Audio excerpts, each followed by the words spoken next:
এখানে বাসন্তী পোলাও বানানো হচ্ছে। এখানে পুরোপুরি ভেজ, এখানে যা যা আছে পুরোই ভেজ। তো বাসন্তী পোলাও বানানোটা দেখাচ্ছে। এর মধ্যে কি কি আছে?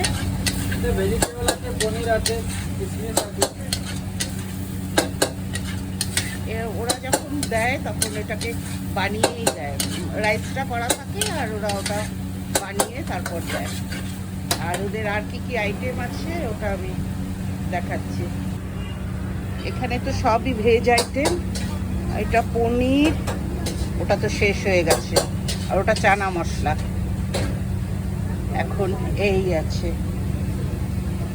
আর এখানে ওদের তন্দুরের আছে, ওই যে তন্দুরের উনুন আছে, তন্দুরও বানানো হয়, কুলচা, এগুলো সব পাওয়া যায়। আমি এখন চানা মশলাটা নিচ্ছি। এখানকার খাবার সব ভালো।